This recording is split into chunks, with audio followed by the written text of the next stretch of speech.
오늘 본문 열왕기하 17장에서 우리는 북이스라엘이 이제 멸망하는 장면을 보게 됩니다. 북이스라엘의 마지막 왕인 호세아 때에 이스라엘은 아수르에게 망하고 이제 백성들이 아수르의 포로로 끌려가게 됩니다. 오늘 우리가 읽은 본문은 크게 두 부분으로 나눌 수 있는데요. 1절부터 6절에서는 이스라엘이 아수르에게 망했다는 이 역사적 사실을 보여줍니다. 그리고 7절부터 23절에서는 그 망하게 된 원인에 대해서 쭉 설명을 합니다. 먼저 1절에서는 유다왕 아하스 제12년에 북이스라엘에서 호세아가 왕이 되었고 9년 동안 다스렸다 말씀하십니다. 그리고 2절에서는 그가 여호와 보시기에 악을 행했지만 이전 이스라엘 여러 왕들과 같지는 않았다라고 말씀하십니다. 그러니까 이는 호세아가 이전의 악한 왕들보다는 비교적 우상 숭배를 덜 했다라는 의미입니다. 그러나 이미 이스라엘의 죄악이 너무나 심각하기 때문에 이런 약간의 변화 혹은 일부분의 개혁으로는 이제 상황이 변하지 않는 것을 우리가 볼 수 있습니다. 오히려 이 이스라엘의 마지막 왕이 나머지 왕들보다 조금이라도 나았다는 사실이 역설적으로 북이스라엘의 죄악이 얼마나 심각한지를 잘 드러내 보여줍니다. 이미 오랜 세월 동안 수많은 왕들이 쌓아놓은 죄악이 너무나 크고 깊었기 때문에 이제는 조금 나아지는, 조금 괜찮은 왕이 등장하는 것으로는 이 멸망의 수레바퀴를 막을 수도 없고 늦출 수도 없는 상황이 된 것입니다. 3절에서는 아수르의 왕 살마네셀이 올라와서 호세아가 그에게 종이 되어서 조공을 드렸다고 말합니다.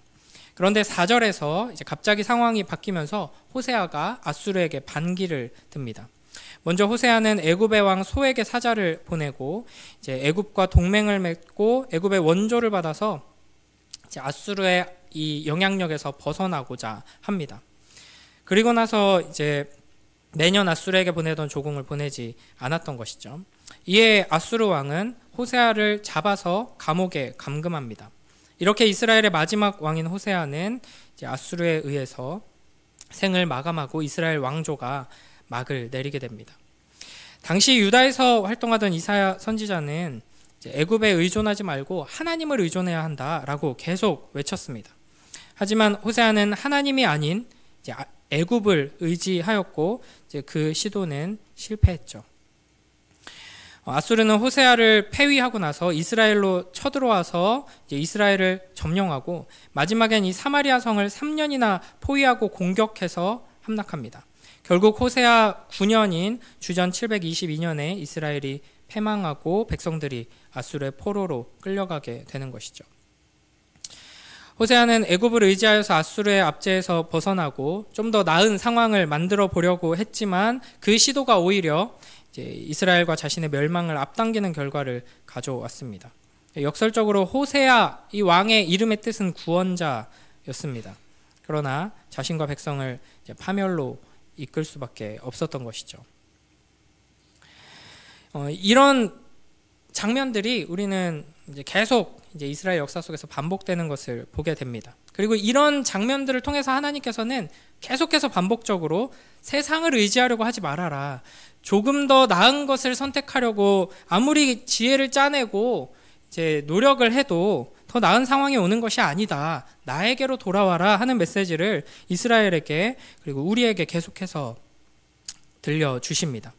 오직 여호와 하나님을 의지할 때에만 우리가 그토록 원하는 참된 평화와 안정을 누릴 수 있다 하는 것이죠. 우리의 삶 속에서 우리는 당연하게도 행복하기 위해서 더 나은 삶을 위해서 풍요로운 삶을 안정적인 삶을 위해서 여러 가지 노력을 하고 지혜를 짜냅니다. 그러면서 이 세상에 온갖 좋은 것들을 의지하게 되죠.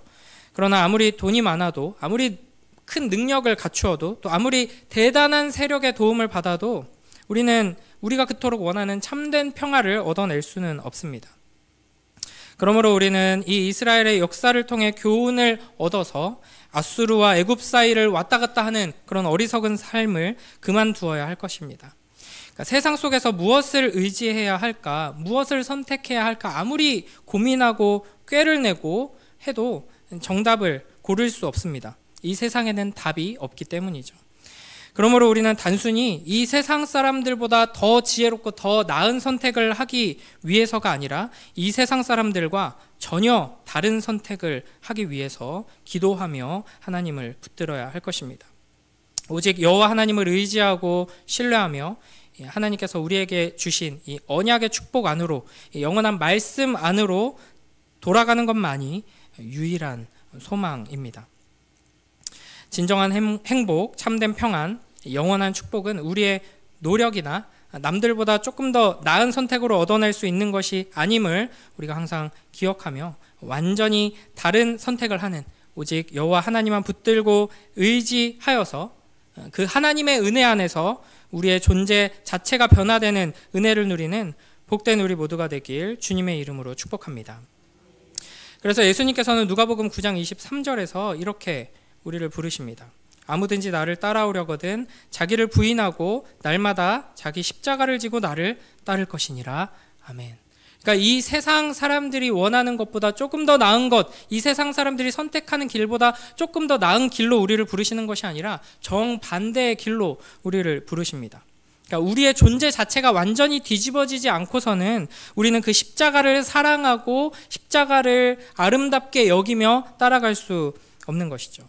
그러니까 자기 자신을 숭배하고 자아를 높이는, 자기 중심적이고 지극히 이기적인 방향으로 나아가는 죄인된 인간의 모든 그 방향성에서 완전히 뒤집어져서 하나님을 사랑하고 이웃을 사랑하는 그 삶으로 나아가는, 그러니까 결국에는 우리의 존재 자체가 완전히 바뀌어야만 갈 수 있는 그 복된 길로 주님께서는 우리를 부르시고 계시는 것입니다. 하나님께서는 우리를 참된 왕이신 예수 그리스도의 통치 안에서 완전히 새로운 존재로 바꾸셔서 하나님을 사랑하고 이웃을 사랑하는 그 아름답고 영광스러운 삶으로 인도하기를 원하십니다. 그러나 우리 안에 여전히 남아있는 죄의 습관, 또 악한 이 본성들, 그리고 이 세상의 많은 유혹과 공격이 이런 복된 삶을 어렵게 만드는 것이죠. 그러니까 정신없이 경쟁하면서 달려나가는 이 세상 속에서 정신을 차리지 않으면은, 이제 더 노력하지 않으면, 더 손에 쥐지 않으면은 큰일 난다 하고 있는 이야기하는 이런 속삭임에 휩쓸리기가 쉽습니다. 그러니까 아수르의 힘 앞에서 굴복하면서 더 나은 걸 선택하기 위해서 애굽을 선택하는 그런 어리석음에 빠지기 쉬운 것이죠.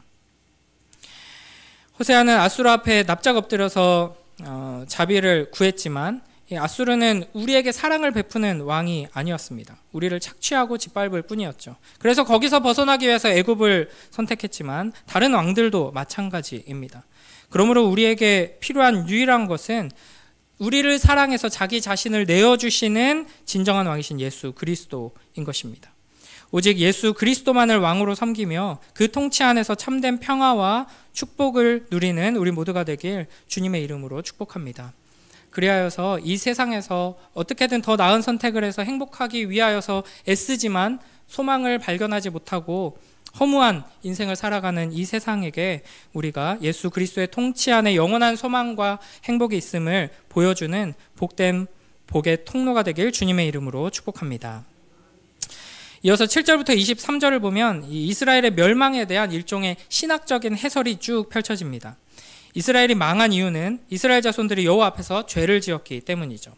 이들의 첫 번째 죄는 다른 신을 섬긴 것입니다. 그러니까 이스라엘을 애굽 땅에서 구원해내신 그 구원의 하나님을 버리고 다른 신들을 경배한 것이죠. 두 번째 죄는 가나안 사람의 규례와 이스라엘 왕들의 규례를 행한 것입니다. 그래서 여로보암이 단과 베델의 황금 송아지를 만들고 이것을 이제 하나님이다, 여기서 예배하면 하나님을 섬길 수 있다, 이런 식으로 하나님의 말씀과 다른 이제 새로운 규례들을 만들면서 이제 시작된 것이 바로 이 가나안 사람의 규례와 이스라엘의 왕들의 규례입니다. 7절은 이들의 죄악과 우상 숭배를 왕만의 문제라고 이야기하지 않습니다. 이스라엘 자손이 하나님 여호와께 죄를 범하고 다른 신들을 경외했다라고 말합니다. 그러니까 하나님을 섬기지 않고 세상을 의지하는 주체가 이 열왕기 역사 속에서는, 이스라엘 역사 속에서는 왕들로 계속 나타나지만 그래서 이 왕들이 문제야 라고만 생각할 것이 아니라는 것이죠. 사실은 이 왕의 이런 방향성들에 백성들이 마음을 다해서 기쁨으로 따라갔기 때문에 결국 그들 모두가 우상숭배에 빠졌고 하나님께서는 분명하게 이스라엘 자손이 죄를 범했다라고 지적하시는 것입니다. 결국 온 이스라엘이 하나님이 계셔야 할 자리에 우상을 두고 우상을 섬겼습니다. 그 결과 그들의 존재가 하나님을 닮은 하나님의 자녀가 아니라 이제 우상을 닮은 이방 민족들과 똑같은 존재가 되어 버린 것이죠. 9절부터는 이들이 저지른 죄를 구체적으로 이야기합니다. 이스라엘은 여호와를 배역하여 모든 성읍에 산당을 세우고 모든 산 위에 아세라상을 세웠습니다. 하나님께서 이스라엘을 언약 백성으로 세우시고 약속의 땅에 들어가게 하신 그 목적은 그곳 가나안 땅에 더러운 우상을 섬기며 더러운 우상을 사랑하며 그 더러운 우상을 닮아서 끔찍한 문화를 이루고 있는 그 죄악으로 가득 찬 가나안 민족들을 심판하시고 멸절하시고 정화해서 그곳에 아름다운 하나님을 섬기는 거룩한 나라를 세우기 위함이었습니다. 그런데 그들을 심판하라고 하나님께서 세우시고 부른 그 거룩한 도구가 오히려 그곳에 가서 그 더러운 것들을 담고 따라가고 있는 것이죠. 그래서 하나님께서는 이제 경노하십니다. 13, 14절에서는 하나님께서 많은 선지자를 통해서 이스라엘 백성들에게 경고하시며 돌아오라고 말씀하셨지만 이스라엘이 듣지 않았다라고 말씀하십니다. 하나님께서는 이스라엘에게 엘리야와 엘리사 같은 뛰어난 선지자들 뿐 아니라 다른 여러 선지자들을 보내셨습니다. 그러니까 패망하기 직전에도 아모스와 호세아 선지자를 통해서 회개하고 돌아와라 외치셨습니다. 그러나 이스라엘 백성들은 선지자들의 말을 듣지 않은 것이죠. 하나님께서는 계속해서 선지자들을 보내셔서 회개하고 돌아와라 외치시지만 이스라엘은 끝까지 돌이키지 않습니다. 이것이 우리의 모습입니다. 하나님께서 우리에게 부지런히 신실하게 계속해서 말씀하실 때 우리는 그 말씀에 귀 기울여 들어야 하고 그 말씀 가운데 담겨있는 하나님의 경고의 메시지, 회개의 메시지를 귀 기울여 듣고 돌이켜야 할 것입니다. 15절에서는 언약과 말씀을 버리고 허무한 것을 따라 허망하게 되었다라고 말씀하십니다. 그러니까 헛된 것을 따라가며 헛되게 되었다. 이것이 이제 구약 성경에서 이야기하는 이 우상 숭배의 핵심을 잘 드러내주는 표현입니다. 특히 이제 이사야에서 이런 것들을 자세하게 설명하는데요. 우상은 인간이 나무나 돌로 이제 만든 것이죠. 그래서 그 우상 자체는 보지도 못하고 듣지도 못하고 말하지도 못하고 우리가 도와달라고 해도 아무런 움직임도 보여주지 못합니다. 이런 아무것도 아닌 존재, 헛된 것이죠. 이렇게 헛된 우상을 사랑하고 의지하면서 또 두려워하면서 따르는 자들은 결국에는 헛된 존재가 된다 하는 것입니다. 그러니까 사람은 사랑하는 존재를 닮아가기 마련이죠. 그러니까 우상을 사랑하는 자들은 우상을 닮아서 보지도 못하고 듣지도 못하고 말하지도 못하고 아무것도 못하는 헛된 존재가 되어버린다 하는 것입니다. 반대로 전능하시고 선하신 여호와 하나님을 아버지로 섬기며 사랑하고 의지하고 따르는 자들은 그 아름다우신 하나님을 닮아가게 되는 것입니다. 우리를 사랑하시는 하나님을 닮아서 우리 주변에 여러 가지 이웃들의 신음하는 목소리들을 들을 수 있는 귀가 열리고 듣고 움직이는 그런 복된 존재가 되는 것이죠. 그러나 헛된 우상을 섬기는 자들은 자기밖에 모르고 주변을 볼 줄 모르고 주변에 아무리 끔찍한 비명의 소리들이 퍼진다고 해도 듣지 못합니다. 그냥 돈만 바라보며 자기가 섬기는 그 우상만 바라보며 평생을 달려나가다가 끔찍한 최후를 맞이하게 되는 것이죠. 16, 17절에서는 이스라엘이 행한 우상 숭배를 열거하는데 이 우상 숭배가 점점 심각해지는 것을 볼 수 있습니다. 단과 베델의 황금 송아지를 만든 것을 시작으로 우상들이 점점 늘어나고 아세라, 1월 성신, 바알을 섬기는 것을 넘어서 이제 자녀를 번제로 바치는 끔찍한 죄까지 저지르게 됩니다. 하나님을 예배하며 섬기면서 점점 더 하나님의 성품을 닮아가도록 자라나도록 부름받은 언약 백성들이 보지도 듣지도 말하지도 못하는 헛된 우상을 섬기며 그 우상의 무자비하고 추악하고 역겨운 모습들을 닮아가고 그런 문화들을 세상 가운데 만들어가게 되는 것입니다. 결국 이런 이스라엘은 하나님의 진노의 심판을 받을 수밖에 없었고 하나님의 언약의 긍휼과 자비로 인해 오직 유다 지파만 남는 상황이 됩니다. 그런데 19절에 보면 이스라엘이 다 멸망하고 오직 유다만 남게 된 것은 그래도 유다는 좀 더 나았기 때문에 그래도 유다는 바른 길을 가고 있었기 때문이 아니고 이제 한번 읽어보겠습니다. 유다도 그들의 하나님 여호와의 명령을 지키지 아니하고 이스라엘 사람들이 만든 관습을 행하였으므로 아멘. 그러니까 하나님의 긍휼하심을 입어서 이 유다 안에는 선한 왕들이 종종 있어 왔죠. 또 하나님의 말씀을 선포하는 선지자들이 계속 있어 왔습니다. 그런 유다는 마땅히 북이스라엘보다는 조금 더 나은 모습을 보였어야 합니다.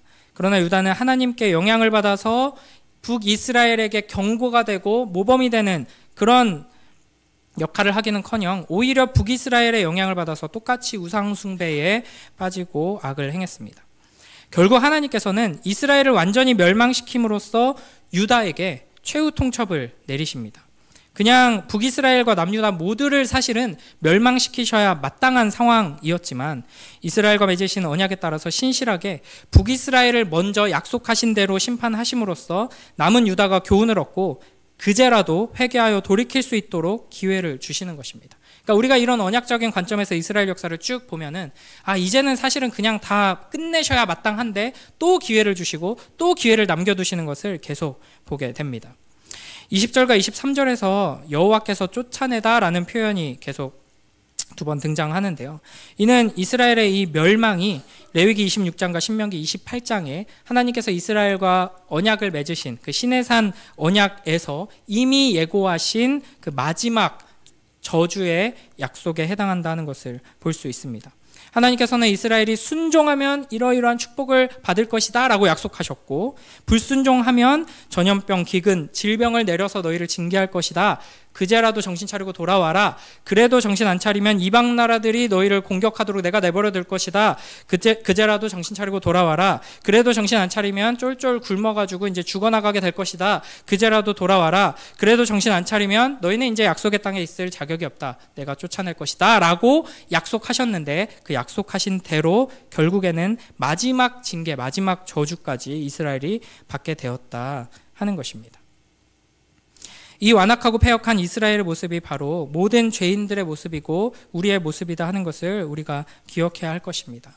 우리는 언약적인 저주와 심판을 받아 신실하신 하나님께 멸망당해야 마땅한 죄인이지만 하나님께서는 그런 우리를 그냥 내버려 두지 않으시고 우리를 회복시키시고 우리에게 복 주시는 진정한 왕이신 예수 그리스도를 보내심으로 우리를 저주의 자리에서 축복의 자리로 보내셨습니다. 우리도 이스라엘과 마찬가지로 하나님의 약속을 온전히 지켜서 하나님께서 약속하신 축복을 누리면 좋겠지만 그럴 능력이 전혀 없는 자들입니다.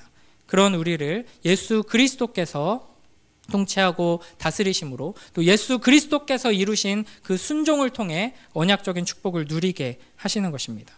오늘 하나님께서 우리에게 부르신 그 삶의 자리에서 우리의 참된 왕이신 예수 그리스도를 붙들고 의지하고 따르면서 신실하신 능력의 하나님, 언약의 하나님께서 우리에게 약속하신 그 놀라운 축복들을 풍성히 누리며 그 놀라운 축복들을 이 세상에 보여주는 복된 우리 모두가 되길 주님의 이름으로 축복합니다.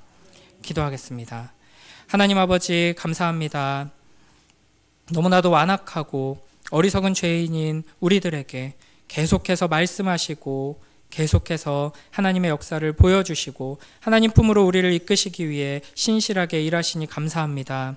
우리는 비록 이스라엘과 같이 너무나도 완악하고 어리석은 죄인들이지만 우리를 대신하여서 우리의 모든 죄를 해결하시고 우리가 이룰 수 없는 순종을 이루신 우리의 참된 왕이신 예수 그리스도를 통하여 우리가 영원한 축복에 언약적인 축복 안에 거할 수 있게 하시니 감사합니다. 우리가 겸손히 회개하고 겸손히 예수 그리스도를 믿고 의지하여서 하나님께서 하나님의 백성들에게 약속하신 놀라운 축복을 우리의 삶 속에서 우리의 가정 가운데서 우리의 공동체 가운데서 풍성히 누리며 살아갈 수 있도록 축복하여 주시옵소서. 우리를 통해 우리의 가정을, 우리의 자녀들을, 우리의 이웃들을 축복하여 주시옵소서. 감사드리며 예수님 이름으로 기도드립니다. 아멘.